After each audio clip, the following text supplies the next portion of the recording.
Hi everyone, इस channel पे आप सभी का स्वागत है। मैं पार्थिवी ठाकुर हूँ एंड ये हमारी प्लेलिस्ट चल रही है बैंकिंग एंड फाइनेंशियल अवेयरनेस की।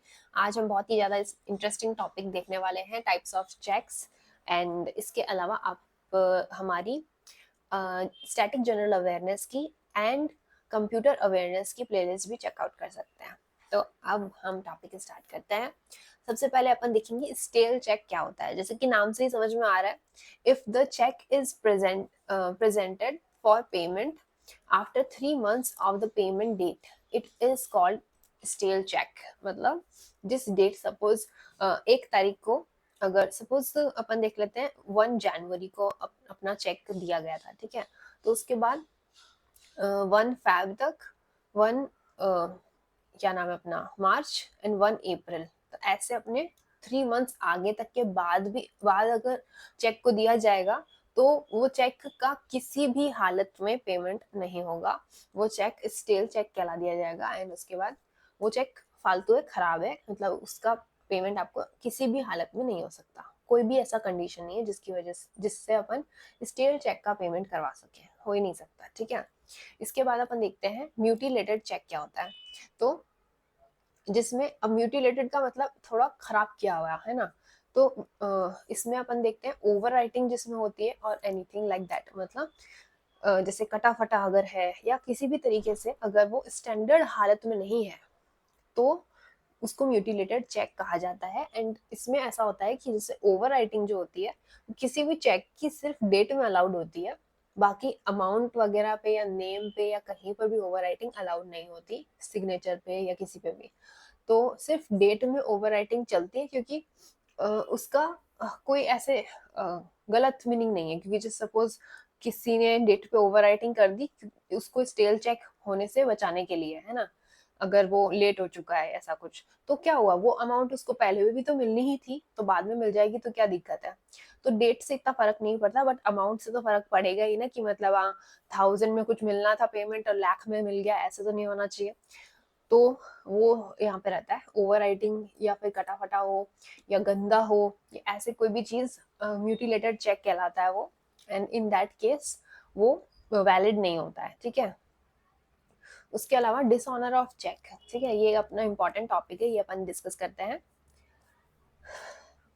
Dishonour of cheque comes under section 138, section 138 of negotiable instrument act 1881, ठीक है। स्टेल चेक हो गया, म्यूटिलेटेड चेक हो गया या बोनस चेक हो गया, ठीक है। ये इन इन केसेस के अंदर चेक का डिसऑनर कर दिया जाता है। अपन देखते हैं कि ये क्या होता है, ठीक है। तो हाँ, सबसे पहले अपन ये एक सिनेरियो डिस्कस कर लेते हैं, ठीक है। तो ये जो पर्सन ए है, ठीक है, इसका बैंक बैलेंस है 10,000 रुपए, ठीक है।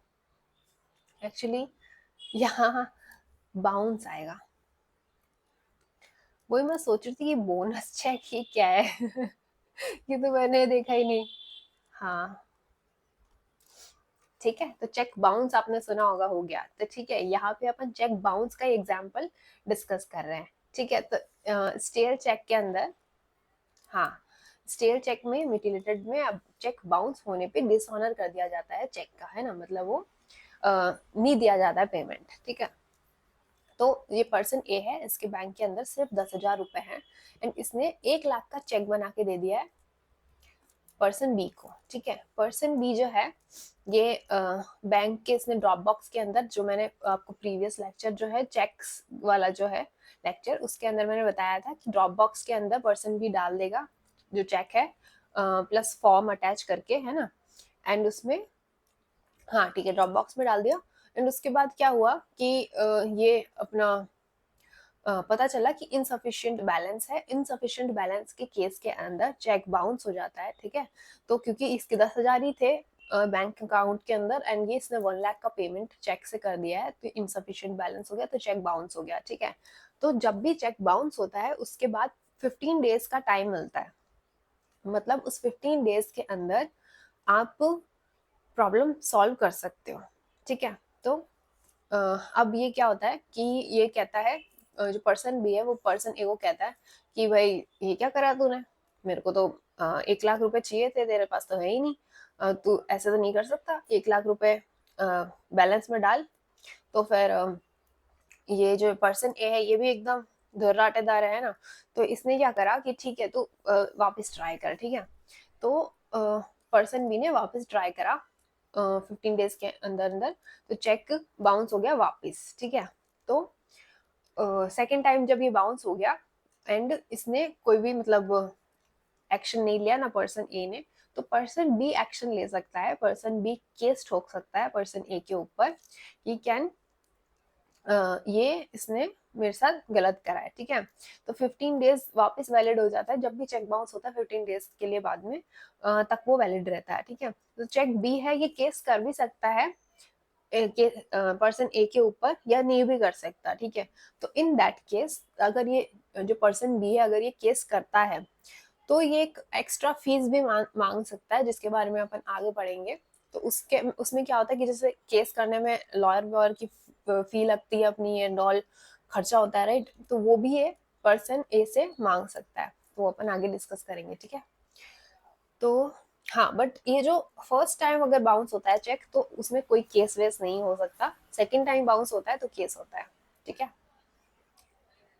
6 मंथ्स टू, अब देखो अगर केस कर दिया है तो इसमें ये सब चीजें हो सकती है, ठीक है। 6 मंथ्स टू 2 years की जेल हो सकती है, या फिर चेक अमाउंट डबल जो है वो देना पड़ सकता है, या फिर बोथ आपको देना पड़ सकता है, ये जो है पर्सन ए को, ठीक है। ये रहता है, ठीक है। इसके अलावा अपन देखते हैं negotiable instrument act amendment bill, ठीक है। तो ये अपन को इम्पोर्टेंट है पढ़ना, तो अपन ये पढ़ते हैं, ठीक है। ठीक है, aims to amend the Negotiable Instrument Act 1881 asking the drawer of the check that has been dishonored to pay interim compensation to the complainant मतलब person B, ठीक है। the and जो ड्रॉअर है कहाँ गया अपना ड्रॉअर जो है पर्सन ए है ना। अभी मैं समझाती हूँ। The interim compensation will however not exceed 20% of the amount of the check that was dishonored.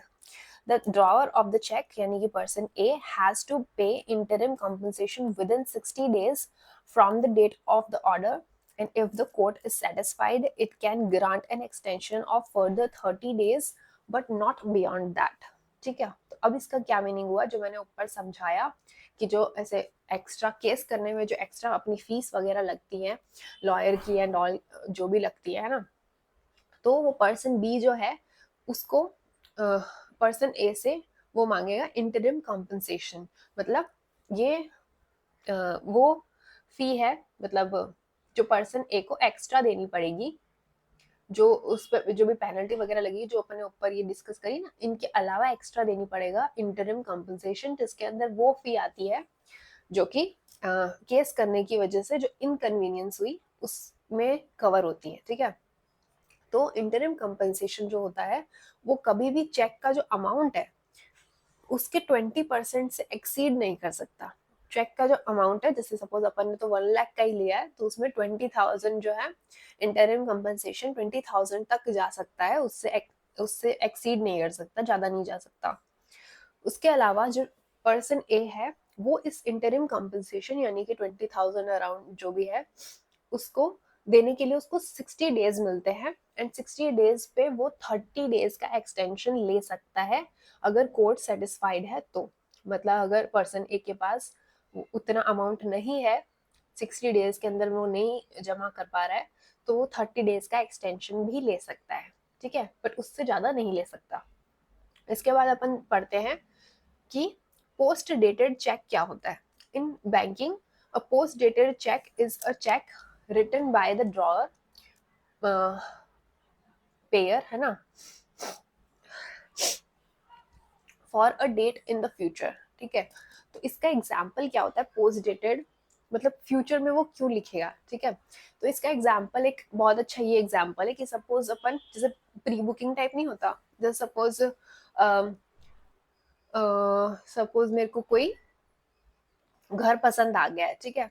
तो मैं बोलूंगी कि ये जो है मेरे को चाहिए ये घर, ठीक है। तो आप हाँ, अपन ऐसे सोच लेते हैं कि अपन रेंट पे एक घर ले रहे हैं, मेरे को एक घर बहुत पसंद आ गया रेंट पे, तो मैं चाहती हूँ कि नेक्स्ट मंथ जब ये खाली करेंगे, रेंट में जो जो भी दूसरे लोग रह रहे हैं वो जब खाली करेंगे, तो नेक्स्ट मंथ की पहली तारीख से ये मेरे को मिल जाए। ठीक है, तो अपन मकान मालिक से बात करेंगे, तो मकान मालिक से बात करके वो कहेगा कि मैं तो दिखाता रहूंगा, ये तो नेक्स्ट मंथ खाली कर देंगे अभी जो रह रहे हैं वो, तो आप नेक्स्ट मंथ की फर्स्ट डेट आओ कि नहीं आओ मेरे को क्या पता, मैं कैसे भरोसा कर लूं। आप तो हो सकता है कि अ, आओ नहीं, एंड फिर जितने दिन मेरा मकान खाली रहेगा उतने दिन मेरे को नुकसान होगा, मैं तो दिखाता रहूंगा सबको मकान।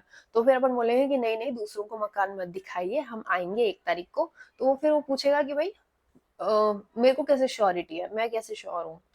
तो फिर इन दैट केस अपन उसको पोस्ट डेटेड चेक दे सकते हैं, यानी अगले मंथ की 1 तारीख का अपन उसको चेक बना के दे सकते हैं कि ठीक है, ये लो तुम इतने अमाउंट का, तुम्हारा रेंट का जो भी अमाउंट है वो डाल के ये चेक लो, ये तुम 1 तारीख को वैलिड हो जाएगा, ये 1 तारीख से नेक्स्ट 3 मंथ्स के लिए वैलिड हो जाएगा, एंड मैं ये रेंट वाला मकान जो है ये मेरा कर दो नेक्स्ट मंथ से स्टार्ट कर 1 तारीख से, है ना।